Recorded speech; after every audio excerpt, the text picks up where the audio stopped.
روحانی علاج قرآن کے ذریعے کتنا مؤثر ہوتا ہے؟ ہم لوگ اکثر ہوتا ہے کہ ڈاکٹرز کے پاس بھی جاتے ہیں، لیکن کہیں نہ کہیں ہم سب کو ایک خود سے اسپرچولی ہیل ہونے کی ضرورت ہے۔ قرآن میں کس حد تک رہنمائی ہے اس حوالے سے؟ بسم اللہ الرحمن الرحیم۔ بات کی جائے روحانیت کی اور اسی طرح قرآن سے شفا کی اور اسی طرح ساتھ ذکر کی، تو قرآن کریم نے بڑا واضح دو پیغام دیا ہے، وَنُنَزِّلُ مِنَ الْقُرْآنِ مَا هُوَ شِفَاءٌ۔ قرآن سارے کا سارا شفا ہے، اس کی پہلی آیت بھی شفا ہے اور اس کی آخری آیت بھی شفا ہے۔ اور اسی طرح دوسرے بیان پہ فرمایا یا ایھا الناس قد جاءتکم موعظۃ من ربکم وشفاء لما فی الصدور۔ دیکھیں، ایک ہے آپ کی ایمانیت اور ایک ہے آپ کی صحت اور ایک ہے آپ کی عافیت۔ ایمان کے بعد سب سے بڑی نعمت دنیا کائنات میں وہ عافیت ہے۔ مثلا کوئی بندہ وینٹیلیٹر پہ بھی ہونے کے باوجود اتنا مطمئن ہے، اتنی عافیت میں ہے کہ سکونت اور سکینت اس کے گھر میں ارد گرد چکر لگاتی ہے۔ اور قرآن کریم الذین آمنوا تطمئن قلوبهم بذکر اللہ الا بذکر اللہ تطمئن القلوب، خبردار ایمان والوں کو اطمینان وہ صرف اللہ کے ذکر اور اللہ کا ذکر سب سے بڑا قرآن کریم ہے۔ اس کے بعد دیگر حدیث کو ہم دیکھیں تو ذکر کی جو ہے نا وہ جہت بھائی تقریباً 7 شکلیں بنتی ہیں جو ہمیں ان کو جو ہے نا وہ دیکھنا چاہیے اور انہی کو اختیار کرنا چاہیے۔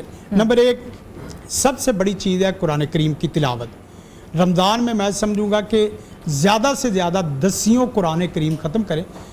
امام شافعی علیہ رحمہ کے متعلق آتا ہے رمضان میں 60 قرآن کریم ختم کرتے تھے، سبحان اللہ۔ اور امام بخاری علیہ رحمہ کے متعلق آتا ہے کہ وہ صبح فجر کے وقت قرآن شروع کرتے، ساتھ افطاری کی دعا کر رہے ہوتے تھے، روزہ افطار ہو رہا ہے اور ساتھ ہی قرآن کریم کا تکملہ بھی ہو رہا ہے ہر روز۔ تو قرآن کریم، اور اس کے بعد دوسرے نمبر پہ صبح کے اذکار ہیں، تیسرے نمبر پہ شام کے اذکار ہیں، اور چوتھے نمبر پہ سونے کے اذکار ہیں، 5ویں نمبر پہ فرض نماز کے بعد کے مسنون اذکار ہیں، اور 6 نمبر پہ روزمرہ کے اذکار ہیں، جیسے آپ کھانا کھا رہے ہیں، جیسے آپ واش روم میں ہیں، مسجد میں ہے، بازار میں ہے، تو ان کی تمام دعاؤں کا اہتمام کرنا ہے۔ اور پھر 7ویں نمبر پہ یہ ہے کہ آپ مخصوص حالات میں مخصوص اذکار پڑھتے ہیں۔ مثلا آپ کو رزق کے مسائل ہیں تو آپ رزق کی دعائیں زیادہ سے زیادہ پڑھیں، آپ بیمار ہیں تو بیماری کی دعائیں زیادہ پڑھیں، علم اور قلم سے کسی کا واسطہ راستہ ہے تو وہ علم اور قلم سے متعلقہ سبحانک لا علم لنا الا ما علمتنا انک انت العلیم الحکیم اللہم انی اسألک علما نافعا، یہ دعائیں پڑھیں۔ اور پھر سب سے بڑی چیز جو ہے وہ اللہ تعالیٰ کی قربت، اللہ کی محبت اور اللہ کے تعلق کو مزید بڑھانے کے اذکار، اور یہ درجہ سب سے بڑا درجہ ہے۔ سیدنا رسول کائنات صلی اللہ علیہ وسلم کے پاس ایک صاحب آیا، کہنے لگا کہ اللہ کے رسول آپ مجھے ایک وظیفہ بتائیں، میں کوئی لمبے چوڑے وظائف نہیں کرنا چاہتا، ایک وظیفہ بتائیں دل بھی جہان جان دونوں بن جائے، سکون ہو جائے۔ قطع کلامی کی معذرت، لائیو کالر ہمارے ساتھ موجود ہیں۔ جی السلام علیکم، کون کہاں سے بات کر رہے ہیں؟ ابدال فوجی مل سے میں فرد بی بی بول رہی ہوں۔ جی فرد بی بی صاحبہ اپنا سوال کریں۔ جی میں کافی بیمار ہوں، تقریباً بڑے عرصے سے بیمار ہوں، علاج وغیرہ کوئی نہیں چھوڑا اور ڈاکٹری ٹیسٹ سارے میرے صاف آتے ہیں، تو میرے پہ ایسا علم ہوا ہے کہ مجھے یہ جسم پہ پتہ چلتا ہے کہ سر سے لے کے پاؤں تک کبھی ریت میرے جسم سے محسوس ہوتی ہے، کبھی پتھر محسوس ہوتے ہیں، یہ مجھے بتائیں میرے ساتھ کیا مسئلہ ہے؟ حافظ صاحب دیکھیں، ایسی شکل جو ہے نا وہ اگر میڈیکلی طور پہ رپورٹ کلیئر ہو اور باقی معاملات ہوں تو وہ جادوئی مسائل بھی ہو سکتے ہیں، نظر بد کے مسائل بھی ہو سکتے ہیں، اور شیطانی اثرات بھی ہو سکتے ہیں جسے آپ اسیب کہتے ہیں۔ اس کا بہترین طریقہ کار یہ ہے کہ آپ لا الہ الا اللہ وحدہ لا شریک لہ لہ الملک و لہ الحمد یحیی و یمیت وہو علی کل شیء قدیر، اس کی صبح اور اس کی شام سونے سے پہلے آپ ایک تسبیح کر لیں، لیکن شرط یہ ہے کہ عقیدہ توحید ہو۔ دیکھیں، ہم الفاظ پڑھ رہے ہوتے ہیں، الفاظ کے ساتھ جو مضمون الفاظ ہے، مضمون ہے، اس کو بھی ساتھ سامنے رکھے۔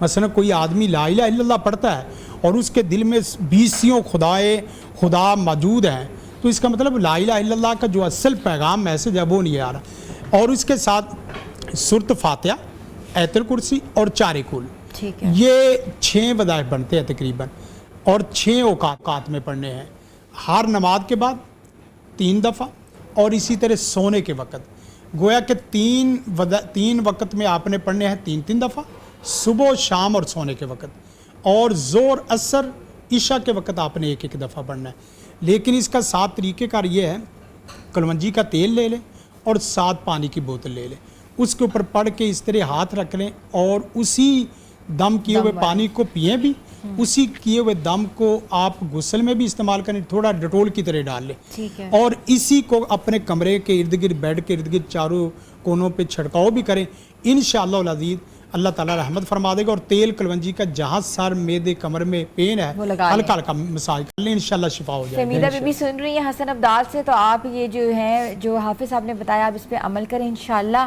اللہ تعالیٰ شفا دے گا، شفا ملے گی۔ تو حافظ صاحب اچھا یہ بتائیں کہ کون کون سی بیماریوں کا علاج قرآن حکیم سے ہوتا ہے، کن کن بیماریوں کی جو اشارہ دیکھیں کون سی بیماری ہے جس کا علاج قرآن سے نہیں ہو سکتا؟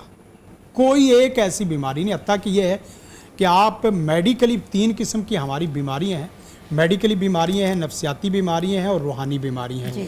قرآن روحانی شیطانی بیماریوں کے لیے ہی شفا نہیں ہے، آپ کی نفسیاتی بیماریوں کے لیے بھی شفا ہے، آپ کی میڈیکلی بیماریوں کے لیے بھی شفا ہے۔